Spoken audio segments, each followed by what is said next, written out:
This is Blaze Ngoli again for another installment of Government Gone Wild. You know, we keep on hearing that if we want to get Congress back on track to representing us, that we need to get the special interests out of politics. And I wholeheartedly agree. But what most fail to realize is that government itself is its own special interest and will do and/or say almost anything to protect itself. Now stay tuned, because at the end of this video, I'm going to show you why our freedoms may be at stake if we don't cut government soon.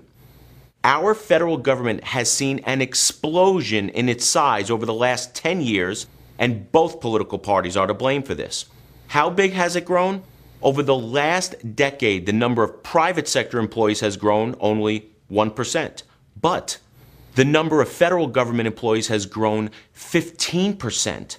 We are now out of the era of big government and into the era of enormous government.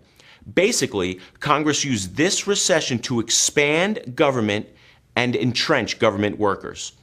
When this recession started, while you are worrying about paying the bills and keeping a roof over your family's head, the Transportation Department had just one employee making over $170,000 a year. Today, that number is 1,690 employees.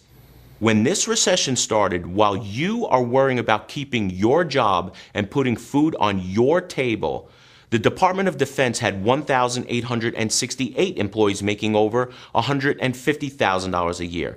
Today, that number is 10,100 employees. In fact, when this recession started, the number of federal employees making more than $100,000 a year doubled in less than 2 years.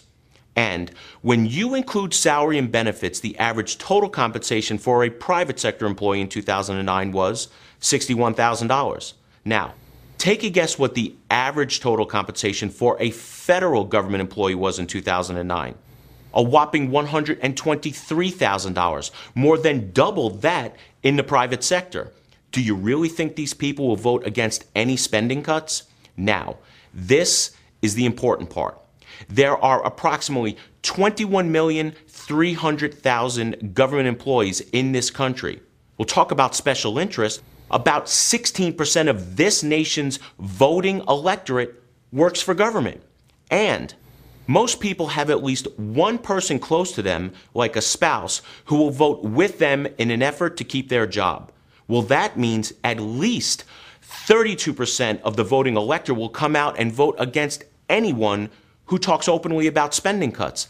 And when that number hits 50%, well, it's game over, folks. And then we, the people, will be in the permanent minority. And therein lies the hidden danger of big government. Now, the only way we can make a difference is if people hear this message. Please forward this video to everyone you know before we wake up one day and it's too late. Well, that's it for this edition of Government Gone Wild. Be sure to visit our website and sign up for our email updates and become a fan on Facebook and suggest it to all of your friends. The first and most important reason to have food reserves is to be prepared in case of an emergency. There are an average of 392 large-scale natural disasters a year. Add to this the possibilities of unemployment, accidents, and downturns in the economy that have 43 million Americans on food stamps, and food reserves make all kinds of sense.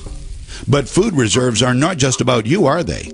They're about you and all the people you care about. Let me illustrate my point. The price of food is continually rising. What if you found out about a grocery store that opened up in your neighborhood with prices from 10, 15, even 20 years ago? Would you shop there? Probably. What if the food was free? Would you keep it to yourself? Or would you feel inspired, even responsible to share that gift? eFoods Global can help you and your family and friends prepare for an uncertain future with our food reserves. And we can even show you how to do it for free. The more of us that are prepared, the more generous and empowered we will all be. And